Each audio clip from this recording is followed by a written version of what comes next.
Good morning मित्रों। ધોરણ 8ના વિજ્ઞાનના ઓનલાઈન ક્લાસમાં હું અબરાર હકીમ આપ તમામનું હાર્દિક સ્વાગત કરું છું। મિત્રો, આપણે સૌ વિજ્ઞાન વિષયમાં પ્રકરણ 4 પદાર્થો ધાતુ અને અધાતુમાં અભ્યાસ કરી રહ્યા છીએ અને આ પ્રકરણ આપણે પૂર્ણ કર્યું છે।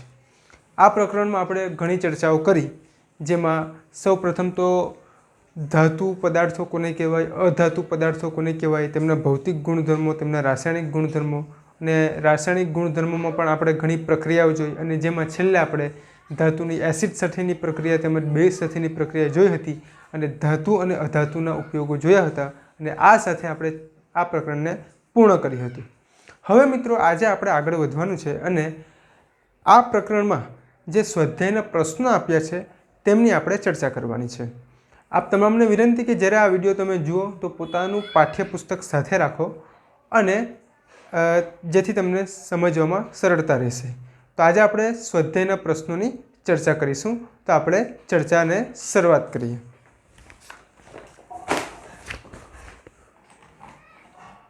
मित्रों, ધોરણ 8ના વિજ્ઞાનના પાઠ્યપુસ્તકના પાના નંબર 53 પર જે સ્વાધ્યાય આપ્યું છે તેમાં આજે આપણે આગળ વધવાનું છે। तो सौ प्रथम तो स्वाध्याय में बहुविकल्प प्रश्नों आप्या छे, जेमां प्रश्न 1 छे कि नीचेनामांथी शाने टीपीने तेना पातळा पतरा बनावी शकाय छे। हवे टीपीने पातळा पतरा कोने बनावी शकाय? तो आप समझी सको छो कि धातु अने अधातुमां ज्यारे आपणे तेना भौतिक गुणधर्मोनी चर्चा करी हती तेमां धातुना भौतिक गुणधर्ममां जोयुं हतुं कि धातु पदार्थोने टीपीने पातळा पतरा बनावी शकाय छे। तो अहीं 4 ऑप्शन आप्या छे। अ छे झिंक, त्यारबाद आप्युं छे फॉस्फरस, त्यारबाद सल्फर अने त्यारबाद ऑक्सीजन। तो मित्रों, आ 4 पदार्थों आप्या छे तेमांथी कोने टीपीने पातळा पतरा बनावी शकाय छे? तो आप जोई शको छो कि अहीं जे झिंक छे तेनो समावेश धातु पदार्थमां थाय छे, जेथी जवाबमां अ आवशे झिंक, जेने पातळा पतरा बनावी शकाय छे। ज्यारे फॉस्फरस, सल्फर, ऑक्सीजन जे अधातुओ छे तेमने आपणे टीपीने पातळा पतरा बनावी शकता नथी। आगळ वधीए मित्रों।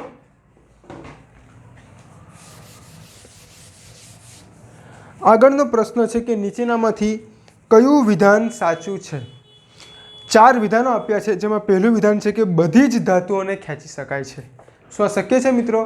धातुओमां मर्क्युरी एटले के पारानो पण समावेश थाय छे, जे धातुओमां अपवादरूप छे। मर्क्युरी प्रवाही स्वरूपे होय छे, तो तेने धातुने खेंची शकाती नथी, एटले बधी ज धातुने खेंची शकाय तेवो ऑप्शन अहीं ए विधान सत्य बनशे नहीं।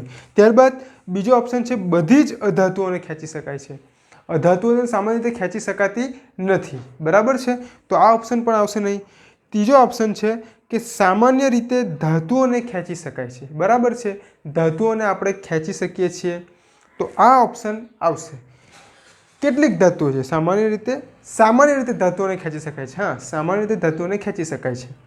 अने चौथो ऑप्शन है कि કેટલીક अधातुओने खेंची शकाय छे। ना, કેટલીક अधातुओने खेंची शकाती नथी। अधातुओना भौतिक गुणधर्मोमां आपणे जोयुं कि अधातुओने खेंचीने तार बनावी शकाता नथी कि खेंची शकाती नथी। कोळसो अधातुओमां एनो समावेश थाय छे ने आपणे मारीए तो एनो तो भूको थई जाय छे, बराबर छे। तो ऑप्शन अहीं आवशे क, सामान्य रीते धातुओने खेंची शकाय छे। त्यारबाद खाली जग्या पूरो आपी छे, तो एमां पहली खाली जग्या छे कि फॉस्फरस एक खूब खाली जग्या अधातु छे। तो जवाब आवशे सक्रिय।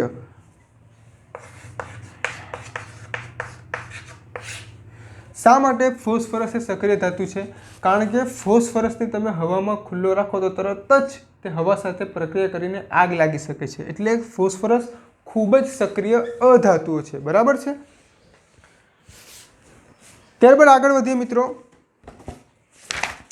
धातुओ उष्मानी अने खाली जग्या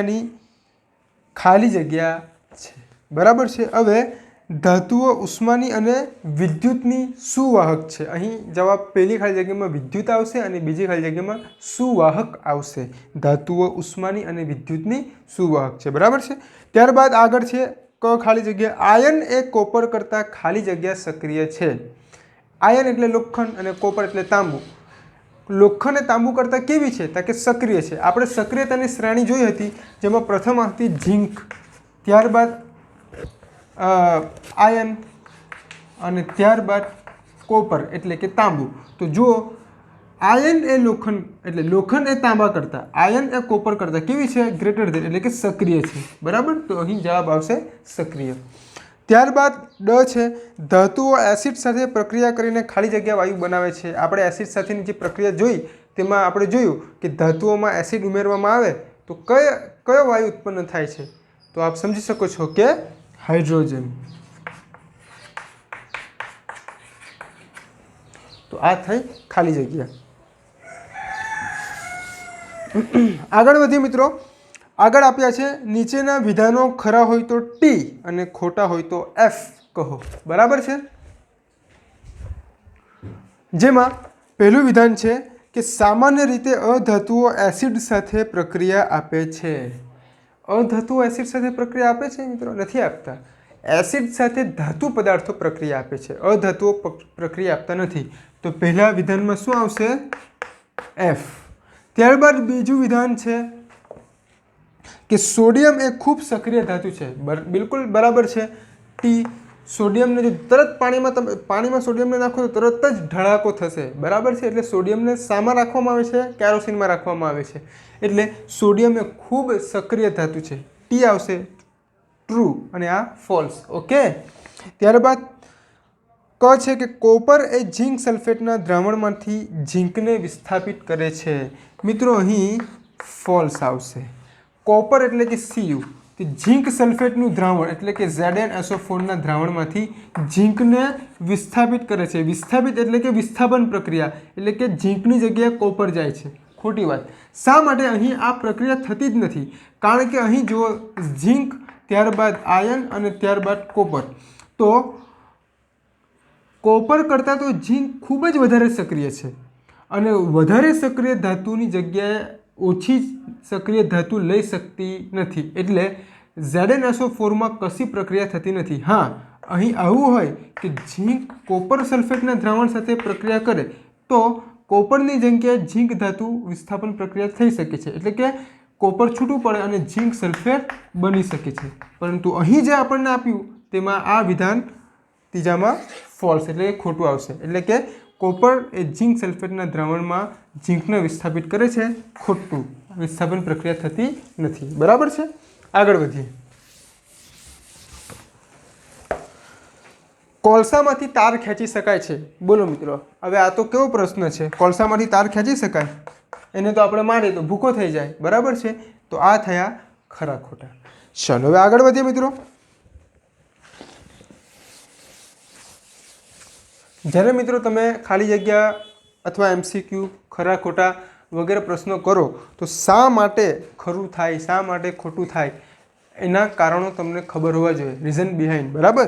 હવે આગળ વધીએ. પ્રશ્ન 5 આપ્યો છે કે નીચેના કોષ્ટકમાં કેટલાક ગુણધર્મો આપેલા છે, તેમને ધ્યાનમાં રાખીને ધાતુ અને અધાતુ વચ્ચેનો ભેદ સ્પષ્ટ કરો. બરાબર છે. ધાતુ અને અધાતુઓ બાહ્ય રીતે દેખાવે કેવા હોય છે તેનો આપણે ભેદ સ્પષ્ટ કરવાનો છે, એમનો તફાવત આપણે જોવાનો છે. તો કોષ્ટકમાં આ પાઠ્યપુસ્તકમાં જોશો તો પહેલાં 6 ગુણધર્મો આપ્યા છે, ત્યારબાદ ધાતુઓ અને અધાતુઓ આપ્યા છે. તો પહેલો ગુણધર્મ છે મિત્રો કે દેખાવ. તો ધાતુઓનો દેખાવ કેવો હોય છે?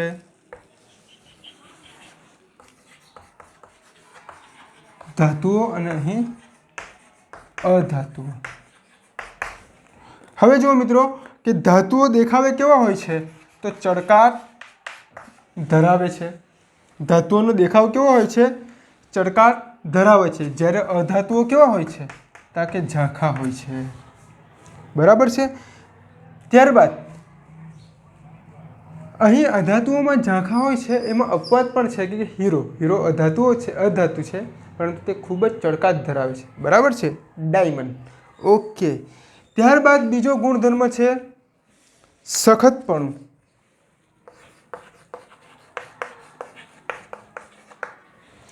તો ધાતુઓમાં સખતપણું કેવું હોય છે? તો ધાતુઓ વધારે સખત હોય છે. આપ જાણો છો એમના આપણે ભૌતિક ગુણધર્મમાં જોયા તો સખત, જ્યારે અધાતુઓ કેવા હોય છે?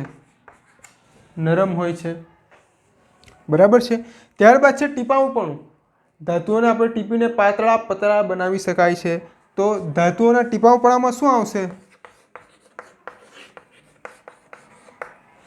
તાકે ટીપી શકાય છે,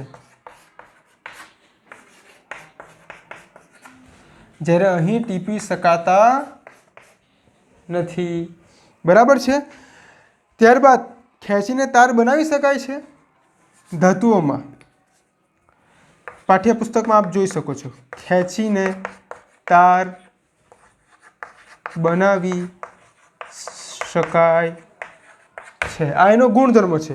તો ધાતુઓમાં ટીપીને તાર બનાવી શકાય, તાકે બનાવી શકાય. અને અહીં તાકે અધાતુઓને ટીપીને પાતળા તાર બનાવી શકાતા નથી. બરાબર છે. ત્યારબાદ ઉષ્માવાહકતા. તો ધાતુઓ ઉષ્મામાં કેવા હોય છે? સુવાહક. અને અધાતુઓ અવાહક હોય છે. ત્યારબાદ આગળ છે કે વિદ્યુત વાહકતા. તો ધાતુઓ વિદ્યુતના વાહક હોય છે, જ્યારે અધાતુઓ વિદ્યુતના અવાહક હોય છે. બરાબર છે.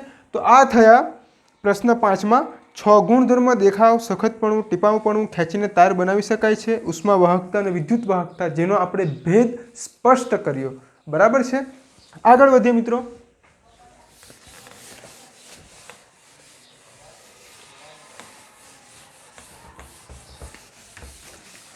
આગળનો પ્રશ્ન 6 છે કે નીચેના વિધાનો માટે કારણો આપો. ચાલો હવે આપણે એનું કારણ આપીએ. પહેલું કારણ છે કે ખાદ્ય પદાર્થોને પેક કરવા એલ્યુમિનિયમ ફોઇલ વપરાય છે. આપ જાણો છો કે આપ જ્યારે પણ ફાસ્ટ ફૂડ અથવા તો બહારથી કશું ભોજન પાર્સલ લાવો છો રેસ્ટોરન્ટમાંથી કે કોઈ લારી પરથી ચાઇનીઝ લાવો છો કે વગેરે કંઈ, તો એ એલ્યુમિનિયમની ફોઇલમાં સિલ્વર પેપર હોય છે. બરાબર છે. તેમાં પેક કરીને આપે છે. તો શા માટે ખાદ્ય પદાર્થોને પેક કરવા માટે એલ્યુમિનિયમ ફોઇલ વપરાય છે? તો તેનું કારણ આપણે સમજીએ કે મિત્રો, એલ્યુમિનિયમ ધાતુમાં ટીપાઉપણાનો ગુણ હોય છે. બરાબર છે. ત્યારબાદ તેમાંથી પાતળા પતરા પણ બનાવી શકાય છે, જેથી એલ્યુમિનિયમ ફોઇલ ખાદ્ય પદાર્થોને પેક કરવા માટે વપરાય છે. એમાં ખોરાક સંગ્રહી શકાય છે. અને તેમાં ટીપાઉપણાનો હોય છે કે એલ્યુમિનિયમ ધાતુ છે, પરંતુ તેનાથી કાગળ સરસ રીતે વળી શકે છે. ત્યારબાદ આગળનો કારણ છે કે ગરમ પ્રવાહીમાં ડુબાડવામાં આવતા સળિયા ધાતુ તત્વોના બનેલા હોય છે. પ્રવાહી જે હોય છે, ગરમ પાણી કે ગરમ પ્રવાહી, તેમાં સળિયા જો ડુબાડવામાં આવે છે ધાતુના બનેલા હોય છે. બરાબર છે મિત્રો. કારણ કે એ સળિયા સુવાહક હોવાથી ગરમ પ્રવાહીમાં ડુબાડવામાં આવે છે. એટલે કે સળિયા સુવાહક હોય છે, તેથી તેમને સુવાહક એટલે એમાંથી વિદ્યુત પ્રવાહ પસાર થાય છે, ઉષ્મા પસાર થાય છે. તેથી સળિયા જે ડુબાડવામાં આવે છે તે ધાતુના બનેલા હોય છે. આગળનો છે કે ઝીંકના ક્ષારના દ્રાવણમાંથી કોપર ઝીંકને વિસ્થાપિત કરી શકતું નથી. ઝીંકના ક્ષારમાંથી કોપર એ ઝીંકને વિસ્થાપિત કરી શકતું નથી. ચાલો, ઝીંકનો ક્ષાર એટલે કે ZnSO4, ઝીંક સલ્ફેટ, આ ઝીંકનો ક્ષાર કહેવાય. હવે એમાંથી કોપર, એની પ્રક્રિયા આપણે તાંબા સાથે કરાવીએ તો તે ઝીંકને વિસ્થાપિત કરી શકતું નથી. શા માટે? એટલે કે કોપર ઝીંકની જગ્યા લઈ શકતું નથી. અહીં આવું થતું નથી. આવું થતું નથી. જો મિત્રો, ત્યારે આવું થશે નહીં. કેમ નહીં થશે? તો હમણાં જ આપણે ખરા ખોટામાં જોયું કે ઝીંક એ કોપર કરતાં ઘણું સક્રિય છે. ઝીંકની સક્રિયતા કોપર કરતાં ખૂબ વધારે છે. અને વધુ સક્રિય તત્વોને ઓછા સક્રિય તત્વો વિસ્થાપિત કરી શકતા નથી. એ વિસ્થાપન પ્રક્રિયામાં ભાગ લેતા નથી. એટલે કે આની જગ્યા પર કોપર આવી શકતું નથી. એટલે એનું રીઝન આ છે કે બરાબર આપણે સમજીએ કે ઝીંક કોપર કરતાં ઓછી સક્રિય ધાતુ હોવાથી ઝીંકના ક્ષારના દ્રવણમાંથી કોપર ઝીંકને વિસ્થાપિત કરી શકતો નથી. આગળ છે કે સોડિયમ અને પોટેશિયમનો કેરોસીનમાં સંગ્રહ કરવામાં આવે છે. ચાલો, ખૂબ સરસ પ્રશ્ન છે કે સોડિયમ અને પોટેશિયમને કેરોસીનના દ્રાવણમાં એટલે કે કેરોસીનમાં સંગ્રહ કરવામાં આવે છે. ચાલો, સોડિયમ એટલે એને, પોટેશિયમ એટલે કે. હવે મિત્રો આ ધાતુઓ ખૂબ જ સક્રિય ધાતુ છે. આ ધાતુઓને જો એમ જ રાખવામાં આવે તો તે વાતાવરણના કોઈ પણ વાયુ સાથે પ્રક્રિયા કરી નાખે છે. અને જો સોડિયમ પાણી સાથે એટલે કે પાણીમાં નાખવામાં આવે તો તરત જ તે પાણીમાં ધડાકો કરે છે, એટલે કે પાણી સાથે પણ તે પ્રક્રિયા કરે છે. એટલે સોડિયમ અને પોટેશિયમ જેવી ધાતુઓ ખૂબ જ સક્રિય હોવાથી તેમનો સંગ્રહ કેરોસીનમાં કરવામાં આવે છે. પાણીમાં પણ કરવામાં આવતો નથી. જો પાણીમાં કરે તો પાણી સાથે તો એ પ્રક્રિયા કરે છે. ઓકે, તો આ થઈ સોડિયમ અને પોટેશિયમની વાત. એટલે બરાબર એમનો આપણે પ્રશ્ન સમજીએ કે સોડિયમ અને પોટેશિયમ ધાતુઓ ઘણી જ સક્રિય છે. બંને ધાતુઓ હવામાના ઓક્સિજન સાથે તેમજ પાણી સાથે પ્રક્રિયા કરે છે અને કેરોસીન સાથે પ્રક્રિયા કરતા નથી. તદુપરાંત બંને ધાતુઓ કેરોસીન કરતાં ભારે હોવાથી કેરોસીનમાં તળિયે બેસી જાય છે, ઉપર તરતા નથી. બરાબર છે. અને હવા સાથે સંપર્કમાં પણ આવતા નથી. તળિયામાં બેસી જાય એટલે હવા સાથે સંપર્ક આવવાનો કશો પ્રશ્ન જ નથી. આ કારણે સોડિયમ અને પોટેશિયમનો કેરોસીનમાં સંગ્રહ કરવામાં આવે છે. બરાબર છે. તો આ થયા કેટલાક વૈજ્ઞાનિક કારણોની વાત. આગળનો પ્રશ્ન જોઈએ મિત્રો.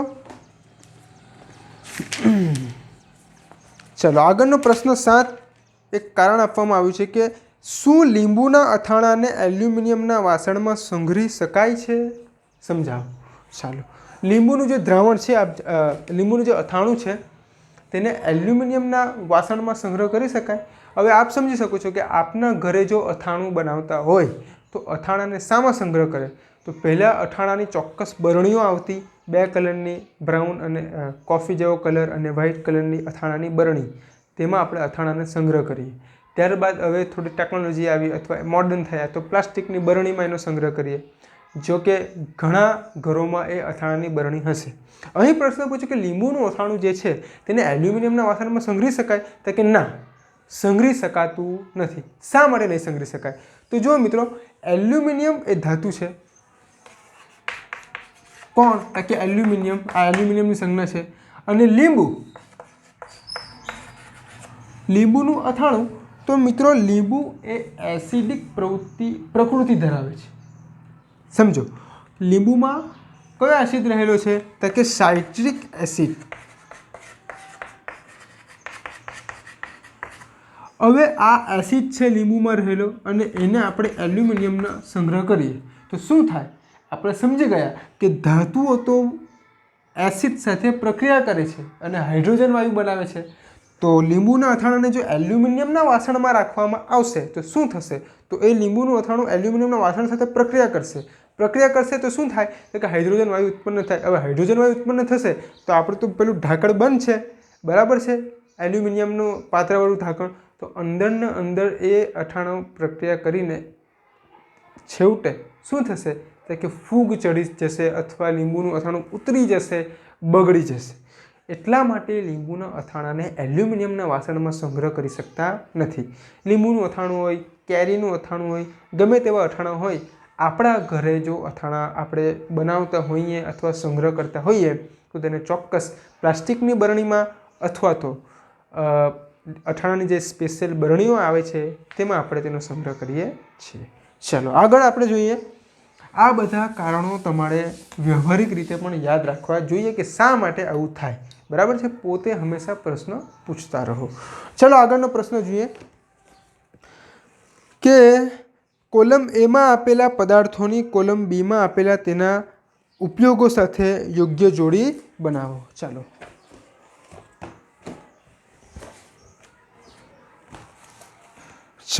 કેટલાક ધાતુ આપ્યા છે કોલમ એમાં અને કોલમ બીમાં તેના ઉપયોગો આપ્યા છે. બરાબર છે. અહીં આ રીતે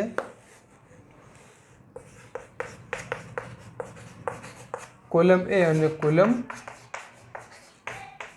બી.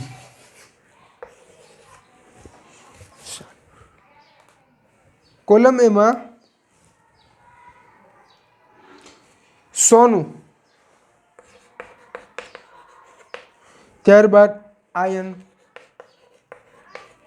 ત્યારબાદ એલ્યુમિનિયમ,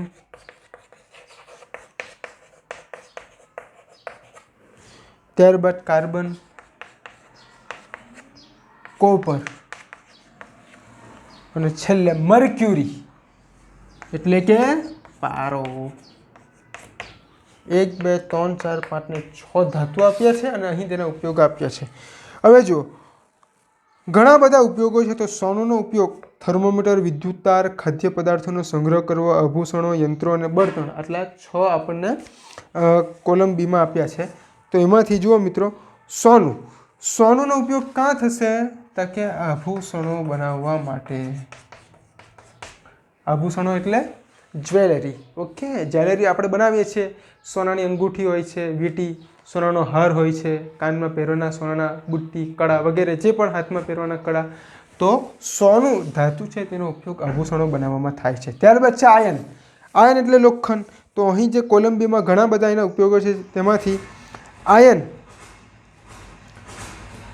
એટલે કે લોખંડનો ઉપયોગ યંત્રો બનાવવા માટે થશે. મશીનરી. ઓકે, લોખંડનો ઉપયોગ યંત્રો બનાવવા માટે થશે. ત્યારબાદ છે એલ્યુમિનિયમ એટલે એલ્યુમિનિયમનો ઉપયોગ શામાં થાય છે? તો આપણે અહીં હમણાં કારણ જોયું કે ખાદ્ય પદાર્થોનો સંગ્રહ કરવો. તો ખાદ્ય પદાર્થોના સંગ્રહ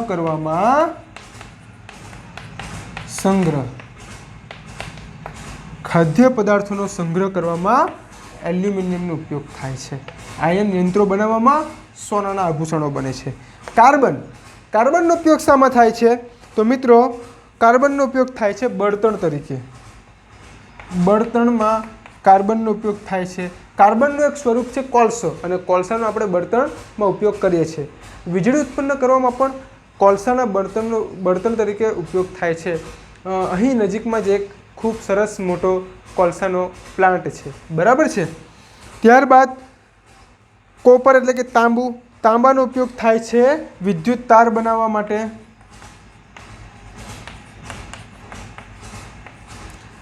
જે પણ આપણે ઘરમાં લાઇટ ફિટિંગમાં જે ઇલેક્ટ્રિક વાયરો હોય છે તેમાં તાંબાના તારનો ઉપયોગ કરવામાં આવે છે.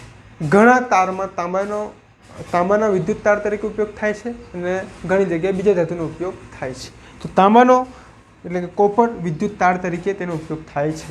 ત્યારબાદ છે મર્ક્યુરી. મર્ક્યુરી એટલે પારો. પારો એ ધાતુ છે, પરંતુ એ ધાતુની બધી જ જાતની પ્રકૃતિ ધરાવતો નથી, બધા જ ગુણધર્મો ધરાવતો નથી. તો પ્રવાહી સ્વરૂપે હોય છે. તો મર્ક્યુરીનો ઉપયોગ થાય છે થર્મોમીટરમાં. ઓકે મિત્રો, હાલમાં થર્મોમીટર બધા ઇલેક્ટ્રિક થઈ ગયા, પરંતુ જે થર્મોમીટર પહેલાં ખરેખર આવતા તેમાં વચ્ચે પારો આવતો અને તાપમાન માપીએ એટલે તે પારો ઉપર ચડે. હાલમાં પણ ઘણા ડૉક્ટરો પાસે જે પ્રેશર માપવાનું સાધન હોય છે, થર્મોમીટર હોય છે, તેમાં મર્ક્યુરી હોય છે. બરાબર છે. તો આ થયા પ્રશ્ન 8ના જોડકા તમે લઈ શકો છો અથવા ધાતુઓના ઉપયોગો લઈ શકો છો. બરાબર છે. હવે આગળનો પ્રશ્ન છે પ્રશ્ન 9 કે નીચેના દરેક કિસ્સામાં શું થશે? મિત્રો આગળ વધીએ. આગળ પ્રશ્ન 9 આપ્યો છે અને પ્રશ્ન 9માં નીચેના દરેક કિસ્સામાં શું થશે તેનો આપણે જવાબ આપવાનો છે. પહેલો પ્રશ્ન છે એમાં કે તાંબાની તકતી પર મન સલ્ફ્યુરિક એસિડ નાખતા શું થાય? બરાબર છે. તો મિત્રો તાંબાની તકતી પર મંદ સલ્ફ્યુરિક એસિડ નાખીએ તો કોઈ પ્રક્રિયા થતી નથી. બરાબર છે. તાંબાની તકતી એટલે કોપર અને મંદ સલ્ફ્યુરિક એસિડ H2SO4. બરાબર છે. પરંતુ મિત્રો એટલે કે મંદ લઈએ તો કોઈ પ્રક્રિયા થતી નથી, પરંતુ તાંબાની તકતી પર આપણે સાંદ્ર સલ્ફ્યુરિક એસિડ નાખીએ એટલે કે થોડો વધારે કોન્સન્ટ્રેટ, તો કોપર પ્લસ H2SO4. તો તાંબાની તકતી છે. હવે આ છે સાંદ્ર અથવા તો જલદ પણ કહી શકો છો. બરાબર છે. તો તાંબાની તકતી પર સાંદ્ર સલ્ફ્યુરિક એસિડ અથવા જલદ સલ્ફ્યુરિક એસિડ તમે નાખો તો શું થાય? તો એક તો સલ્ફર ડાયોક્સાઇડ વાયુ છૂટો પડે છે. બરાબર છે. અને ખાસ અહીં વિસ્થાપન પ્રક્રિયા થશે અને હાઇડ્રોજનની જગ્યાએ કોપર આવશે, બરાબર છે। તો જુઓ સૌપ્રથમ તો વિસ્થાપન પ્રક્રિયા, કોપર સલ્ફેટ CuSO4, ત્યારબાદ સલ્ફર ડાયોક્સાઇડ વાયુ છૂટો પડશે અને પાણી છૂટું પડશે। તો મંદ જો સલ્ફ્યુરિક એસિડ હોય અને તાંબાની તકતી પર રેડવામાં આવે તો કશી પ્રક્રિયા થતી નથી, પરંતુ જો સાંદ્ર સલ્ફ્યુરિક એસિડ નાખવામાં આવે અથવા એટલે કે જલદ, તો કોપર સલ્ફેટ અને ખાસ સલ્ફર ડાયોક્સાઇડ વાયુ છૂટો પડે અને પાણી છૂટું પડે છે, બરાબર છે। ત્યારબાદ આગળ વધીએ આપણે।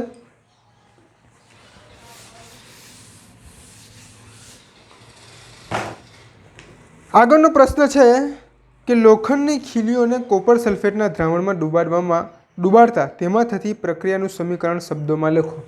ચાલો, લોખંડની ખીલીને આપણે કોપર સલ્ફેટના દ્રાવણમાં ડુબાડવાની છે। તો લોખંડની ખીલી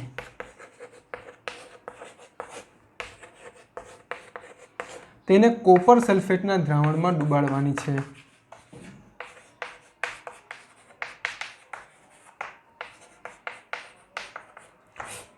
તો શું થાય? તો જુઓ મિત્રો, અહીં વિસ્થાપન પ્રક્રિયા થશે, બરાબર છે। લોખંડની ખીલી એટલે કે આયન Fe, કોપર સલ્ફેટનું દ્રાવણ એટલે CuSO4। હવે શું થશે? તો કે આપણે જાણીએ છીએ કે આયન એ કોપર કરતાં વધારે સક્રિય છે, એટલે કે વિસ્થાપન પ્રક્રિયા થશે। તો આપણને કોપર સલ્ફેટનું દ્રાવણ છે, લોખંડની ખીલી છે, એટલે કે કોપરની જગ્યાએ કોણ આવશે? આયન, એટલે કે FeSO4, ફેરસ સલ્ફેટ બનશે અને છૂટું શું પડશે? તો કે Cu, કોપર છૂટું પડશે। તો લોખંડની ખીલીમાં લોખંડની ખીલી પર કોપર સલ્ફેટનું દ્રાવણ નાખવામાં આવે તો લખવાનું કે ફેરસ સલ્ફેટ છૂટું પડે છે, ફેરસ સલ્ફેટ બને છે, વિસ્થાપન પ્રક્રિયા થાય છે અને તાંબુ છૂટું પડે છે। આ એનું સમીકરણ છે, બરાબર છે। ચાલો આગળ વધીએ।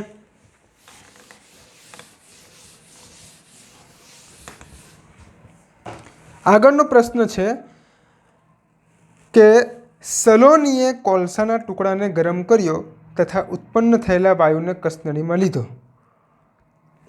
તે કઈ રીતે વાયુની પ્રકૃતિ જાણશે? આ દરમિયાન થતી બધી જ પ્રક્રિયાનો સમીકરણો શબ્દોમાં લખો।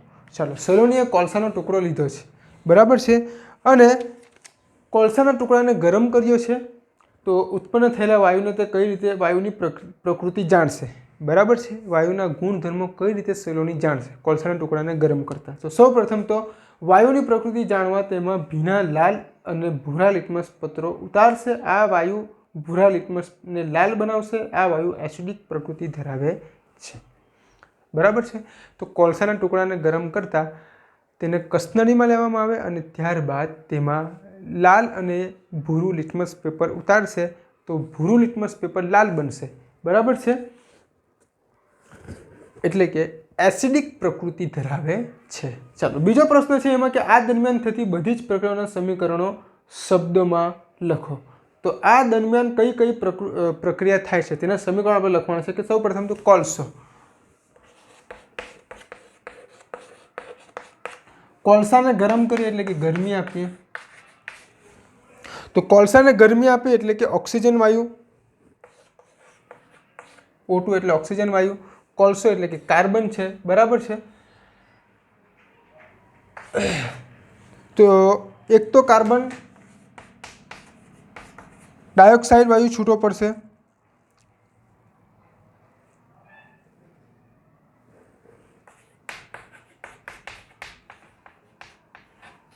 એટલે કે કાર્બનની ઓક્સિજન સાથે પ્રક્રિયા કરતા કાર્બન ડાયોક્સાઇડ વાયુ બને છે। ત્યારબાદ કાર્બન ડાયોક્સાઇડ વાયુને આપણે લિટમસ પેપર પર ચેક કરશું, બરાબર છે, એટલે કે હવે કાર્બન ડાયોક્સાઇડ વાયુ છે તેને આપણે લિટમસ પેપર વડે ચેક કરવાનું છે, એટલે એમાં આપણે પાણીમાં નાખશું, બરાબર છે, એટલે કે H2O। તો અહીં કઈ પ્રક્રિયા થશે? તો કે કાર્બોનિક એસિડ બનશે,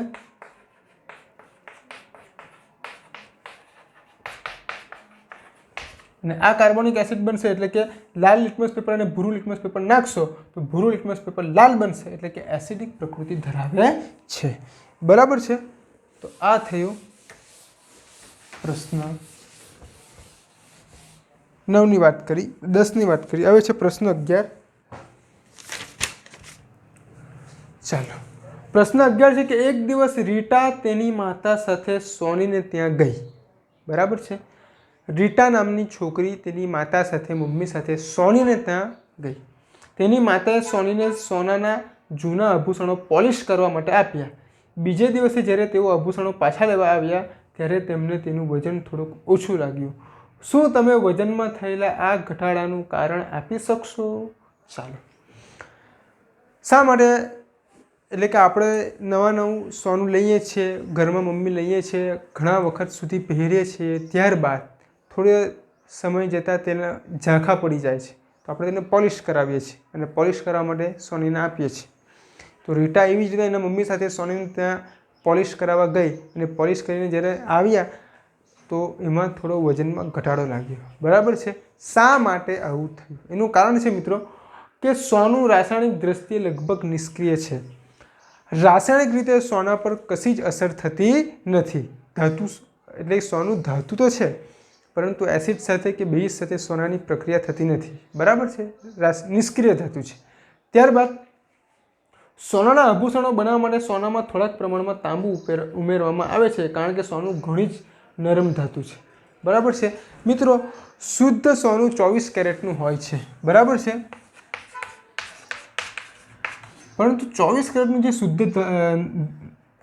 સોનું હોય છે તે નરમ હોય છે, અને નરમ જો હોય તો તેના આભૂષણો એટલે કે વીંટી, હાર વગેરે કંઈ પણ બનાવી શકતા નથી, કારણ કે તેનો યોગ્ય આકાર આપણે આપી શકતા નથી, ઘાટ આપી શકતા નથી। તો સોનામાં કેટલીક અશુદ્ધિઓ ઉમેરવામાં આવે છે, તાંબાની અશુદ્ધિઓ, ઘણીવાર ચાંદીની પણ ઉમેરવામાં આવે છે।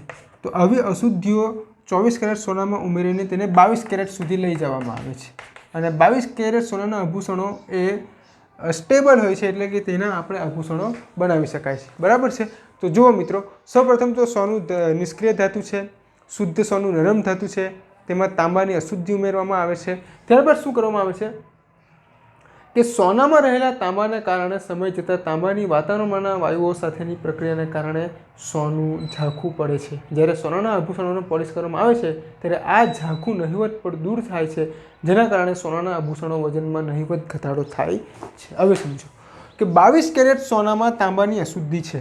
હવે સોનું તો એકદમ શુદ્ધ ધાતુ છે, વાતાવરણ સાથે પણ પ્રક્રિયા કરતું નથી, કશા પદાર્થો સાથે પણ પ્રક્રિયા કરતું નથી, પરંતુ એટલું શુદ્ધ ધાતુ જે સોનું છે તે નરમ હોય છે, એટલે તેમાં 22 કેરેટમાં આપણે તાંબુ ઉમેર્યું।